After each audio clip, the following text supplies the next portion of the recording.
Hey Choshi. Yes, I finally got a haircut, and I've booked my haircut sooner so that I keep this clean rather than it getting out of control.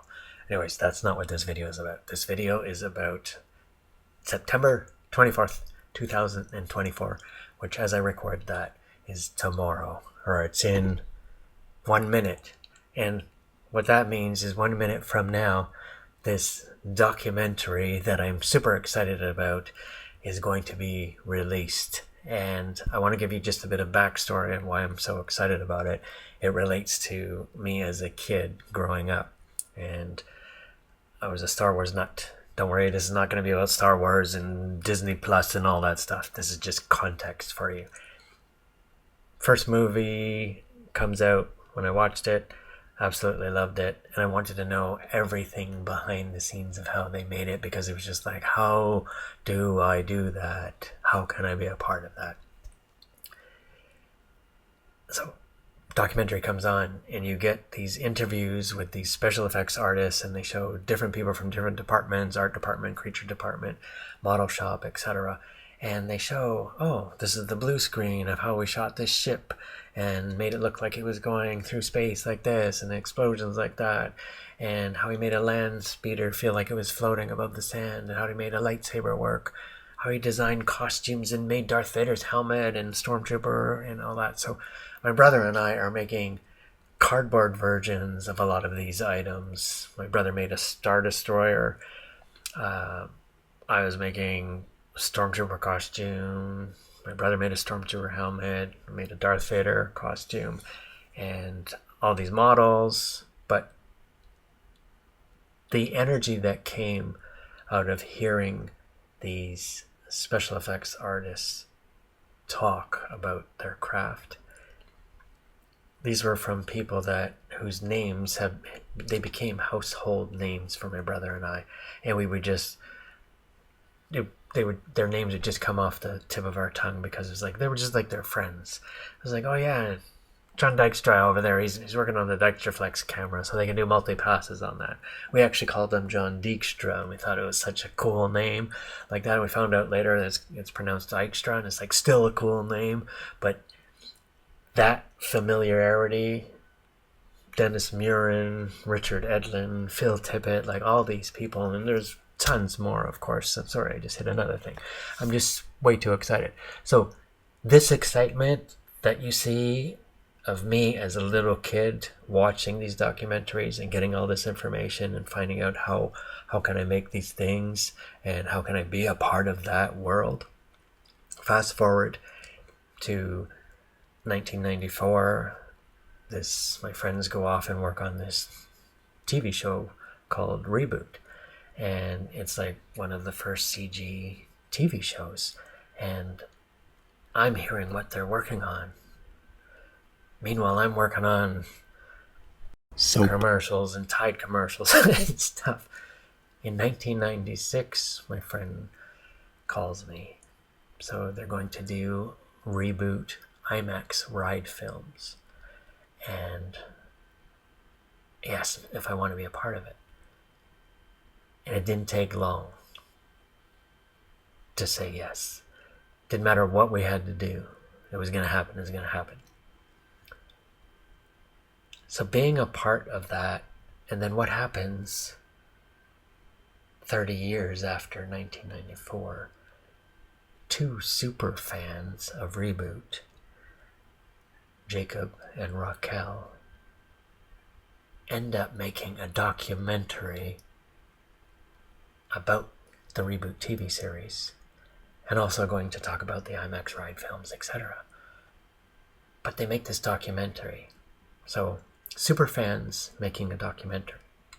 Now we have in our mindset, when there are fan films that come out, some of them are really good, some of them are just okay, but there's a bit of this line that's been there. It's just like, oh yeah, quality is kind of like here. Their quality bar, I have to swear right now, fucking high. Like, high bar, okay? The passion, the expertise, the care that has gone into this documentary. And for me to actually be a part of the documentary, because I worked on the IMAX ride films, now I was becoming part of a documentary in the same vein that I loved to watch those documentaries as I was a kid. But now there's Reboot fans that are going to want to watch this documentary to find out more about how did they make this thing and what did they go through and all that. Same type of energy, right? So when they were interviewing me, and I got to meet Brandon from their team as well, who was doing the camera and lighting during this interview. These people, most beautiful human beings, like just totally caring, totally from the heart. You could just really feel that. But the passion that they bring to this project with this bar really high.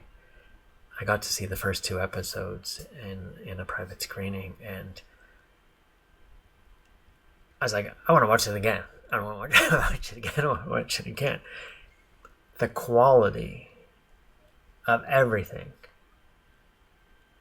was spectacular, and it fulfilled that same excitement. And I'm not even in the first 2 episodes, so it's not about, oh, look at, I'm in it. It's about, I was finding out things about Reboot that I didn't even know about it. And I'd worked with these people. And so it's just amazing to get that information all these years now. And a lot of those coworkers became my great friends, my best friends, friends for life. Still keep in touch with so many of the people. But what's so magical about this is that this is like a childhood dream come true, but also done at this such high level that what comes across is just the heart of this series, of how much they love Reboot. But it reminded me too of what a great time it was, because it's one of the best jobs that I've ever had. No lie. Creativity, enjoyment, fun with all my coworkers. And to be working on this IMAX ride, like, oh my gosh, I'm working on the latest tech of this an actual ride base that moves and stuff. It's like, what? But the essence of this documentary is just heart, passion, excellence, and really making a statement that this company, Mainframe, really did something revolutionary in the growth of the computer graphics industry. When we were working on those computers, computer animation was not affordable at that time. You had to have the Silicon Graphics systems and everything. So it's not like today where a 7-year-old can have Blender on his laptop and make an amazing render right now. More powerful than any of the computers that were out back then. But in terms of where Reboot fits into the history of the computer graphics growth and what was happening, like Toy Story wasn't even out when Reboot came out. It's just phenomenal. So I welcome you to watch this documentary. It's called Reboot Rewind, and it will be on the TELUS Story Hive YouTube channel, and it's over past 12 o'clock, isn't it? Yes, it's 12:07 now. So episodes 1 and 2, I think. No, anyways, it's on there, and they'll be released on that YouTube channel every week.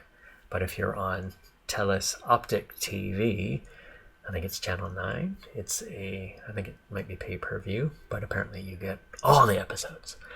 Now I just want to watch all these episodes, and this is going to be something that I'm going to watch over and over. But I just wanted to share my excitement about it.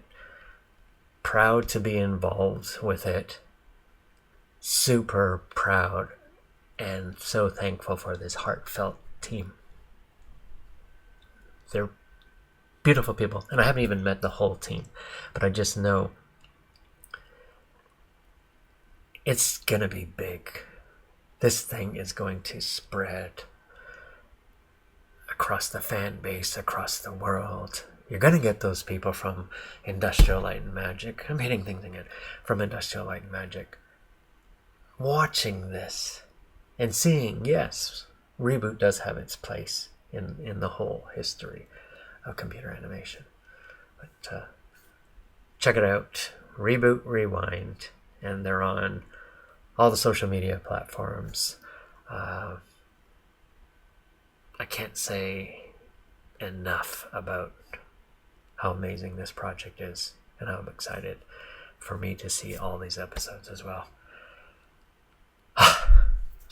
Feeding you the excitement, feeding you the joy for life. Follow your dreams. Just keep doing that love and the joy of what you are envisioning as your beautiful dream to make this world a better place, because it's possible. And they have shown how this is possible. Watch their dream. You get to watch their dream. Enjoy it. Love you. Lots of love. We'll see you in the next video.